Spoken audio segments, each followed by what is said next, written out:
Voilà, donc je voulais avec vous voir aujourd'hui, donc qu'on puisse partager sur ce que je viens de poster aussi sur Facebook, l'enseignement de la semaine, le verset biblique de 1 Pierre 2, 21, où le titre que j'ai mis, c'est Pour imiter Christ. Donc, comme je disais tout à l'heure, hors enregistrement, l'apôtre Paul a dit, soyez mes imitateurs comme je le suis moi-même de Christ.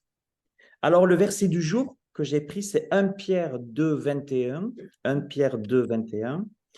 Et c'est à cela que vous avez été appelés, parce que Christ aussi a souffert pour vous, vous laissant un exemple afin que vous suiviez ses traces. Ici, l'apôtre Pierre nous invite à suivre les traces du Christ. Donc, suivre les traces de quelqu'un, ça veut dire marcher sur ses traces. Et c'est très important parce que chaque jour, nous avons des décisions à prendre sur quelle trace vais-je marcher. On va le voir. 1 Pierre de 21. Alors, imiter Christ. Comme je l'ai bien marqué, imiter Christ, pour imiter Christ, il faut d'abord la nouvelle naissance. Ça commence par la nouvelle naissance. Je vous lis Jean 3, 4. Nicodème lui dit, comment un homme peut naître quand il est vieux? Peut-il rentrer dans le sein de sa mère et naître? Pourquoi je vous dis qu'il faut d'abord que pour imiter Christ, ça commence par la nouvelle naissance? En fait, j'ai noté aussi un passage où Dieu dira dans Deutéronome, mais jusqu'à ce jour, l'Éternel ne vous a pas donné un cœur pour comprendre. Mais jusqu'à ce jour, l'Éternel ne vous a pas donné un cœur pour comprendre. En fait, c'était avant notre nouvelle naissance. Avant notre nouvelle naissance, on n'avait pas les oreilles spirituelles ouvertes. On n'avait pas les yeux spirituels ouverts. Et Dieu ne nous avait pas donné un cœur pour comprendre. Des yeux pour voir, des oreilles pour entendre. Alors, Jésus, donc, il vient nous dire que pour l'imiter, d'accord, il faut d'abord naître de nouveau, naître d'eau et d'esprit. Ainsi, le Seigneur nous a parlé d'une vie nouvelle, je le redis, au moment où nous naissons d'eau et d'esprit. C'est pas pourquoi, parce que lors de cette nouvelle naissance, il est question d'une nouvelle naissance d'eau et d'esprit saint. Et cette vie nouvelle d'eau, par la naissance d'eau et d'esprit, on va revêtir aussi, nous sera donnée la vie, la nature divine. L'apôtre Paul dira que c'est plus lui qui vivait, mais que c'était Christ qui vivait en lui. Parce que c'est lui, comme dira Paul, qui donne le vouloir, qui produit en nous le vouloir et le faire. Donc, il est important d'avoir Christ en nous pour marcher dans ses voies et pour l'imiter. Ça veut dire que Christ va nous aider à marcher dans ses traces, sur ses traces et l'imiter. Hein? Jésus, d'ailleurs, ce qui est intéressant, c'est que Jésus a confirmé ce que Dieu a dit dans Deutéronome, quand Dieu dira, je le redis, jusqu'à ce jour, l'Éternel ne vous a pas donné un cœur pour comprendre. Parce que Jésus, à un moment donné, il va dire dans Matthieu 13, 11 à 15, Jésus leur répondit, parce qu'il vous a été de connaître les mystères du royaume des cieux et que cela ne leur a pas été donné. On voit qu'il faut une nouvelle naissance pour connaître les mystères du royaume des cieux. Et c'est pour ça que sans nouvelle naissance, on peut être des religieux, d'accord? On peut être soi-disant des bons religieux, mais c'est pas l'étiquette qui fait chrétienne, qui fait que nous allons pouvoir marcher sur et dans ses traces. En fait, c'est pas du tout avec cette étiquette. Il nous faut, Jésus dit qu'il nous faut l'Esprit de Dieu. Hein? C'est ce qui s'est passé. Jésus a dit, je vais aller vers le Père Et quand je serai vers le Père, je vous donnerai le Saint-Esprit, ce qu'a promis le Père. Et donc, il faut, pour imiter Christ, la première des choses, c'est la nouvelle naissance d'eau et d'Esprit Saint, que nous puissions avoir cette nouvelle nature, et c'est surtout que nous puissions entendre et comprendre la parole de Dieu pour pouvoir marcher dans ses traces. Deuxièmement, vous le verrez dans le post, j'ai mis que imiter Christ se poursuit par la suite, après la nouvelle naissance, en fixant continuellement nos yeux sur lui. Parce que quand on marche sur les traces de quelqu'un, si à un moment donné, on ne le regarde plus, on risque de s'éloigner ou de partir dans une mauvaise direction. Moi, ça me fait penser à l'histoire de Pierre avec la tempête. Vous connaissez cette histoire, hein? Donc, Jésus, ses disciples, Jésus est avec ses disciples, enfin, il les a rejoints, il y avait une tempête, et tout d'un coup, voilà qu'ils sont pris panique, et le Seigneur, et donc, il dira à Pierre de venir vers lui. Pierre lui a demandé de venir vers lui. Et le Seigneur, il va lui dire, viens. Et tant qu'il regardait au Seigneur, automatiquement, il était sur l'eau. Il était sur l'eau et il marchait sur l'eau. Hein. Mais au moment où il ne regardait plus, automatiquement, il s'enfonçait. D'accord? Et ça, pour moi, c'est très important de dire, de relever que lorsqu'on est avec Christ, après la nouvelle naissance, il nous faut regarder continuellement à lui dans les tempêtes de la vie. Il faut continuellement regarder à lui dans les soucis de la vie. Et si on regarde à lui dans les épreuves, dans la tempête, on pourra marcher sur l'eau. On pourra aller vers lui. On pourra rester debout. Ça, c'est important. Je vous lis pour cela aussi Hébreux 12, 2. Ayant les regards sur Jésus, le chef et le consommateur de la foi, ayant les regards sur Jésus, le chef, le consommateur de la foi, qui, en vue de la joie qui lui était réservée, a souffert la croix, méprisé l'ignominie et s'est assis à la droite du trône de Dieu. La vie ne sera pas facile pour nous, elle ne l'est pas et elle ne le sera pas. Regardez aujourd'hui le peuple de Dieu, le peuple d'Israël, c'est pas facile. Le Seigneur avait prévu toutes ces choses. Il nous l'a prophétisé, il nous l'a donné. La vie n'est pas facile. Et encore plus si on fait partie si on est son peuple. Si on est son peuple, si on est chrétien, ça sera encore moins facile. Parce qu'on est sur une terre ennemie, vous le savez, le diable est appelé l'ennemi, le prince de ce monde. D'accord? Ok. Et on est mis à part avec Israël. Mais Jésus accomplit de grandes choses dans la vie. Et il nous faut avoir, pour voir ces miracles, la Bible dit que quand quelqu'un crie à l'Éternel, l'Éternel l'entend.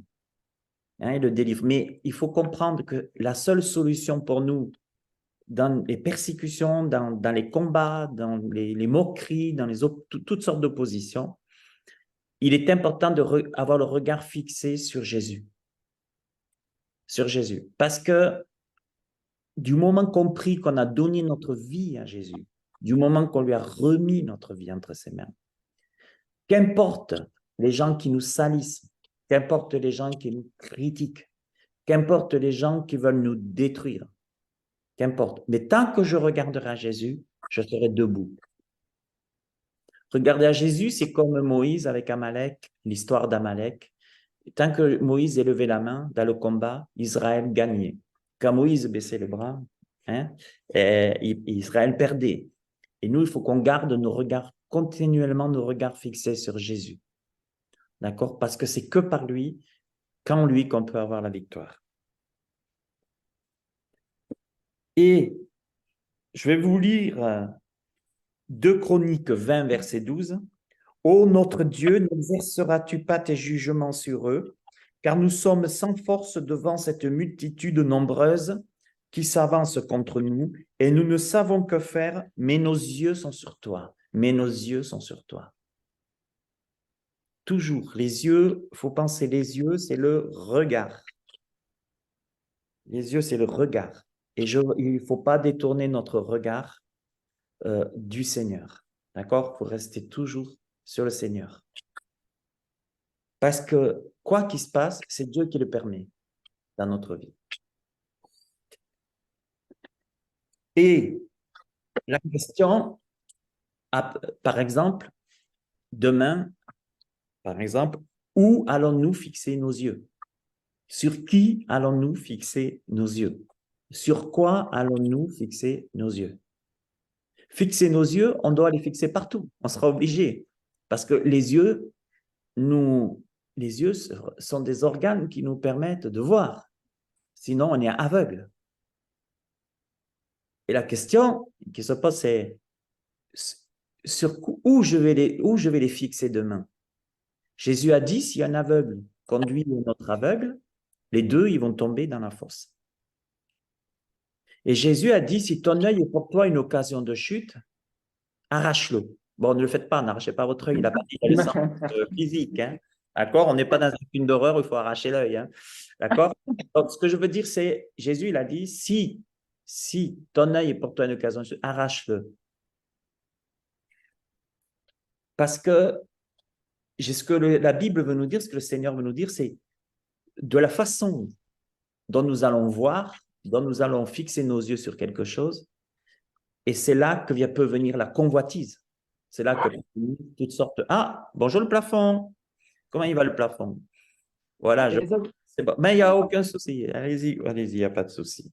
Oui, pour mes amis qui regarderont, je suis en même temps sur Zoom avec d'autres personnes. Voilà.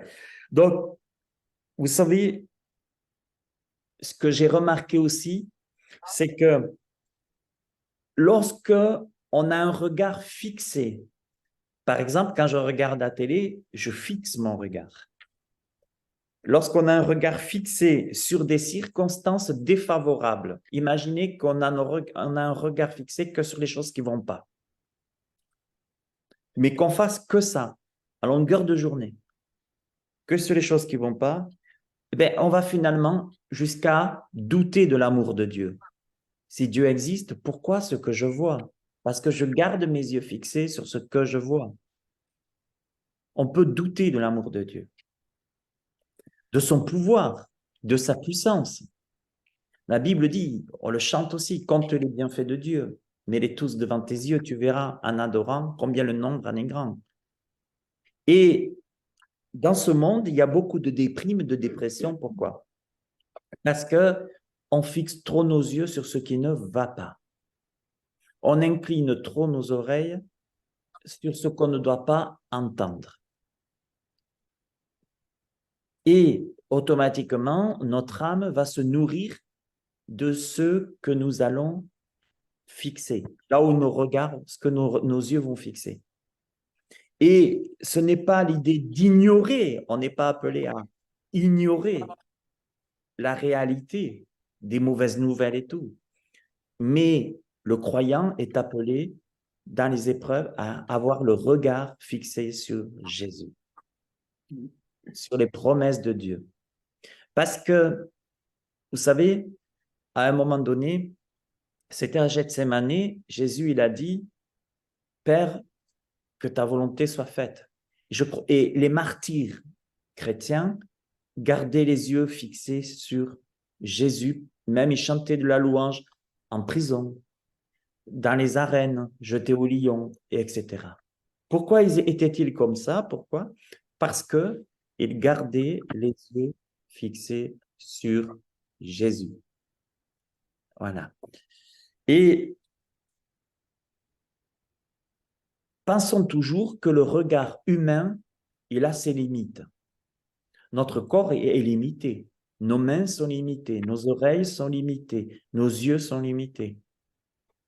Et si nous regardons qu'avec des yeux charnels, nous serons limités. Mais le Seigneur nous a donné des oreilles pour entendre, des yeux pour voir. D'accord? Il faut faire attention parce que le regard, ce qu'on appelle introspectif, nous maintient dans l'apitoiement sur soi.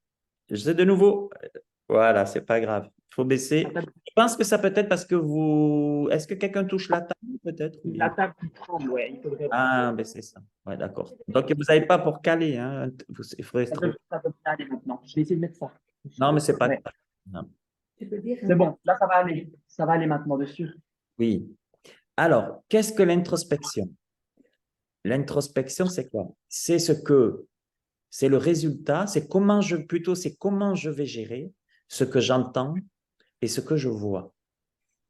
C'est-à-dire si je fixe mes yeux ou mes oreilles sont sur des choses négatives, ou alors, par exemple, je m'arrête qu'à ce que je vois, ça risque de me remplir de doutes. Mais je vais approfondir ça.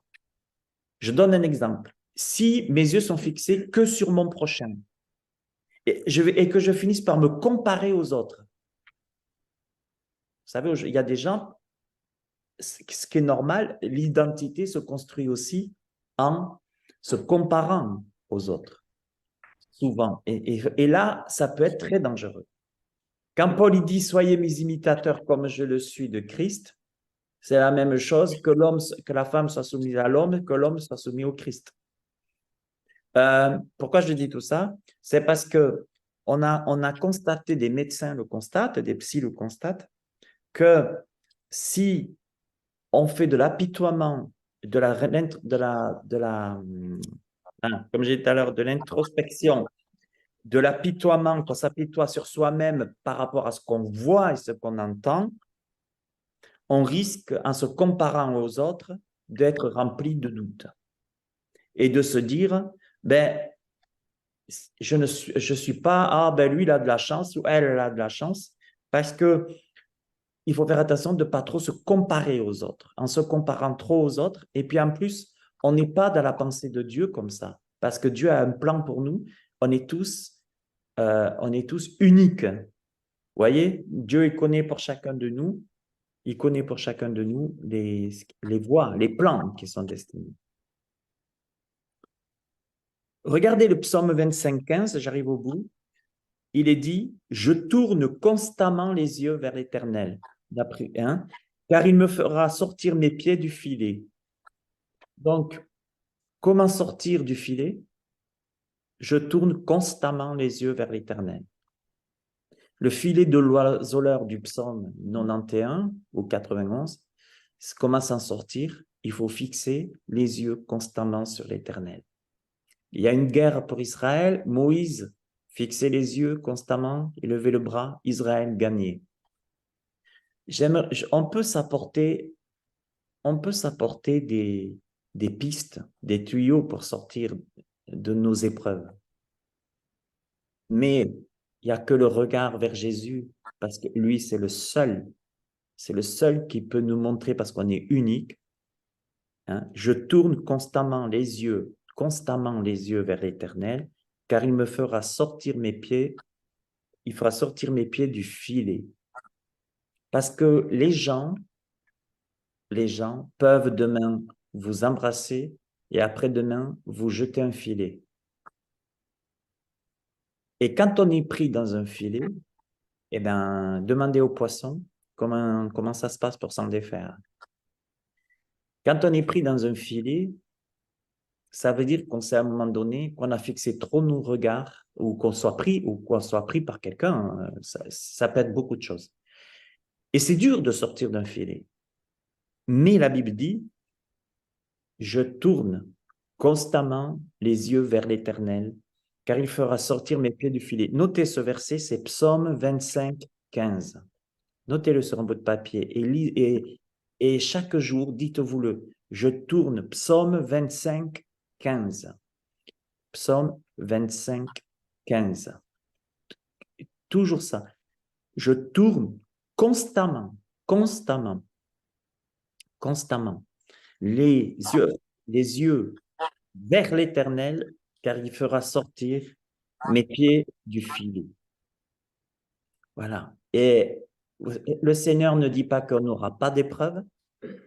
Le Seigneur ne dit pas qu'on ne sera pas dans un filet, parce on est tous pécheurs, mais je tourne constamment les yeux vers l'Éternel, car il me fera sortir mes pieds du filet. Vous avez remarqué que ici, celui qui écrit le psaume, il est en train de dire que ses pieds sont déjà dans le filet. Car il me fera sortir mes pieds, il fera sortir mes pieds du filet. Donc, ses pieds sont déjà dans le filet. Peut-être que nous, aujourd'hui, on a des pieds dans des filets. Et si je tourne constamment les yeux vers l'Éternel, il fera sortir mes pieds du filet. C'est beau, hein? C'est très beau, ce verset. Ouais. Et on peut, par nos propres forces, essayer de prendre un couteau ou un ciseau, si on en a un, et essayer de couper le filet. Mais je ne crois pas qu'on y arrivera. Je pense qu'à un moment donné, il faut qu'on apprenne à tourner constamment les yeux vers le Seigneur. C'est bien, j'ai vu des ballons là, c'était cool. Oui, mais il y avait des, mais vous aussi, il y avait Ouais, des ballons. on apprécie. Voilà. Et le dernier point, le troisième point qui est le dernier, pour imiter Christ. Donc, premier point pour imiter Christ, vous vous rappelez, c'est quoi? La nouvelle naissance. Naissance. La nouvelle naissance. Deuxième point, tourner constamment, regarder à lui. Ouais. Et le troisième point pour imiter Christ, c'est imiter Christ d'après son modèle. J'ai marqué. Je m'explique. Je m'explique. Pour l'imiter, il faut que ce soit notre modèle. La Bible, Jésus, il a dit, sondez les Écritures, car ce sont elles qui rendent témoignage de moi. Sondez les Écritures. Donc, si vous voulez regarder à Christ et imiter Christ, il faut sonder les Écritures. Et sonder, c'est pas ouvrir une seconde pour l'avoir ouverte, la Bible. Sondez les Écritures, car ce sont elles qui rendent témoignage de moi. Alors, je pense que la parole de Dieu est là pour nous faire contempler Christ, justement. Et comment pouvons-nous ne pas l'imiter si on ne sonde pas ses Écritures, si on ne sonde pas sa parole? On ne peut pas imiter Christ si on ne connaît pas sa parole. Comment je vais imiter quelqu'un si je ne connais pas ses paroles? Vous voyez? C'est par exemple, si une fois vous voulez faire des cours, par exemple, de cuisine ou de pâtisserie, qu'est-ce que vous allez faire? Vous allez aller au cours, puis qu'est-ce que vous allez faire? Vous allez écouter et regarder la personne, le chef cuisinier ou le chef pâtissier. Vous allez le regarder et vous allez l'écouter et vous allez prendre des notes parce que vous avez envie de pouvoir faire exactement ce qu'il a fait. Exactement ce qu'il a fait. Et c'est ça avec Jésus. Jésus, il dit, pour m'imiter, sondez les Écritures parce qu'elles rendent témoignage de moi. Et c'est pour ça que la responsabilité des parents d'enseigner la Bible aux enfants est très forte pour que les enfants puissent à leur tour après l'enseigner à leurs enfants. Parce que comment notre maison va-t-elle imiter Christ si elle ne sonde pas les Écritures? Vous voyez? Si pour une profession, pour un métier, une entreprise familiale, je crée une entreprise familiale, par exemple, ou vous allez créer une entreprise familiale, par exemple, et vous aimeriez que vos enfants, peut-être que vos enfants reprennent cette entreprise familiale, par exemple.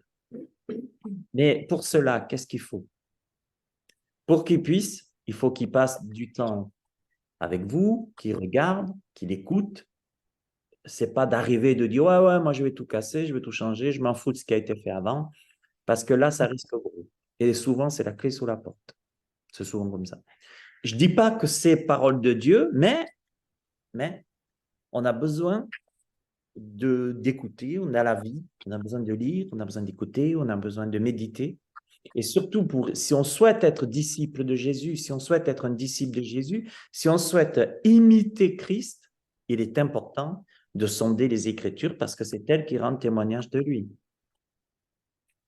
Et puis, on va vous prêcher des faux Christ. Jésus a dit, il y aura des faux Christ dans les temps de la fin. On va vous prêcher des faux évangiles. On va vous prêcher, des gens vont vous dire, j'ai eu une révélation, je suis celui qui peut vous faire vivre un réveil, qui peut vous imposer les mains, je ne sais pas quoi. On va vous prêcher, Jésus a dit, il y aura beaucoup de faux Christ, de faux enseignements. Il y a des loups et il y aura toujours des loups dans la bergerie quelque part. Comment arriver à discerner ces choses? Simplement en étant des imitateurs de Jésus-Christ, ça veut dire en sondant les Écritures et de pouvoir dire ça c'est oui et ça c'est non.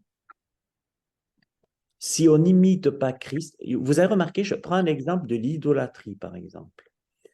Quand quelqu'un a une idole, idolâtre un chanteur ou une chanteuse, qu'est-ce qu'il va faire?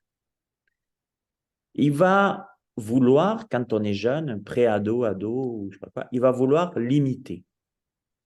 Souvent, il y aura le même habit, il y aura la même coupe de cheveux, il y aura, je sais pas, une façon de parler, une façon de chanter, une façon de dire, une façon de penser, comme je l'ai dit, on imite, on imite.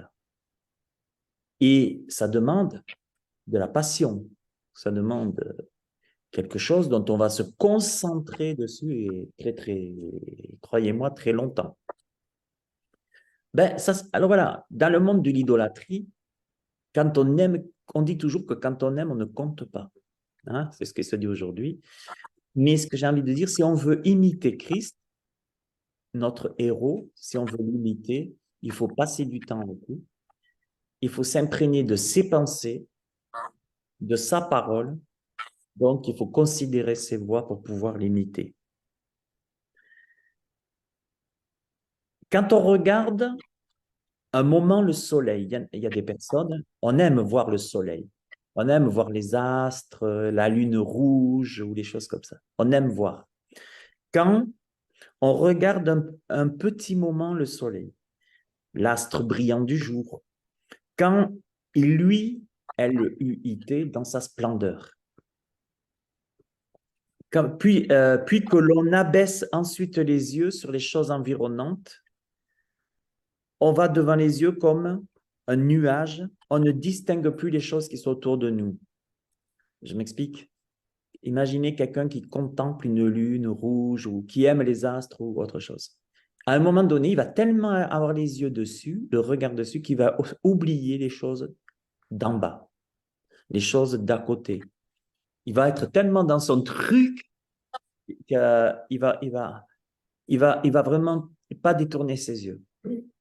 Et quand on contemple Christ dans sa gloire, lui, le divin soleil de l'âme, les choses de la terre comme voilées à nos yeux, sont comme voilées à nos yeux.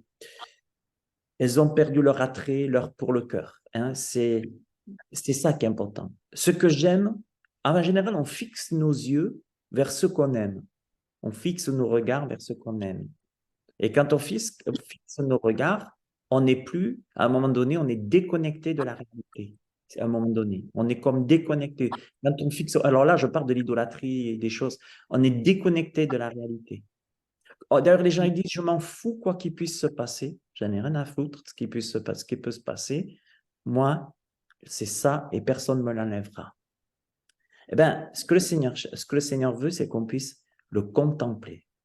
Je vous lis Psaume 34, 4. J'ai cherché l'Éternel et il m'a répondu. Il m'a délivré de toutes mes frayeurs. Quand on tourne vers lui les regards, on est rayonnant de joie. Vous vous rendez compte? Quand on tourne les regards vers lui, on est rayonnant de joie. Et le visage ne se couvre pas de honte. Pourquoi? À cause du péché, on est tous pécheurs. Imaginez, on tourne le regard vers le Seigneur, on lui demande pardon de nos péchés, le Seigneur nous pardonne et notre visage ne se couvre pas de honte. Quand j'ai cherché l'Éternel, mais il faut d'abord le chercher. J'ai cherché l'Éternel et il m'a répondu, mais je l'ai cherché. Il faut le chercher. Psaume 36, 9. Car auprès de toi est la source de la vie. Par ta lumière, nous voyons la lumière. Auprès de toi est la source de la vie. Je crois que ce soit les gens qui ont vécu vraiment toutes sortes d'oppositions, que les gens qui ont vécu toutes sortes de persécutions, martyrs et autres, je pense qu'à un moment donné, ils n'étaient plus dans la réalité. Ils avaient les yeux fixés sur le Seigneur. Et je crois que ce qu'on pouvait leur dire, ce qu'on pouvait leur faire, ils ne regardaient même pas le lion qui allait venir vers eux. Et je crois que ils étaient vraiment, vraiment, vraiment avec le Seigneur, quoi. Et c'est ce qui est important. Ésaïe 60, verset 5. Tu tressailliras alors et tu te réjouiras, et ton cœur bondira et se dilatera quand les richesses de la mer se tourneront vers toi, quand les trésors des nations viendront à toi. Ça, c'est pour l'avenir, pour le millénium. Mais ce que je voudrais nous dire actuellement, mes amis, c'est que pour imiter Jésus, ce qui est très important, il faut tourner constamment nos regards vers lui, il faut regarder à lui, à sa parole, le connaître, l'imiter. Il faut l'imiter, il faut le connaître. Et c'est alors que vous serez rejeté, certainement, que vous serez moqué, peut-être on va vous haïr, on va peut-être faire toutes sortes de choses. Mais d'un autre côté, vous allez faire du bien à beaucoup. Peut-être que vous ferez du bien à d'autres personnes, certainement. Vous pourrez amener aussi des âmes au Seigneur, vous pourrez faire toutes sortes de choses, mais c'est sûr, et aussi pour vous, surtout, de tourner le regard vers lui. Et on est dans les meilleures traces quand on marche sur ces traces à lui. Et il faut toujours chercher toujours à imiter Christ. Cherchez toujours ça. Cherchez toujours à imiter Christ. On est tous pécheurs, on fera tous des faux pas. On fait et on fera toujours des faux pas, mais, quand on tourne nos regards vers lui, hein, on est rayonnant de joie. Et le Seigneur est là aussi pour nous pardonner et pour nous relever. Amen. Amen. Amen. Amis, que le Seigneur vous bénisse. Je vais... Non, mais c'est pas ce message que je mettrai. Je ne le mettrai pas sur YouTube. Celui-là, je le referai personnellement sur YouTube. Je l'éteins là, voilà.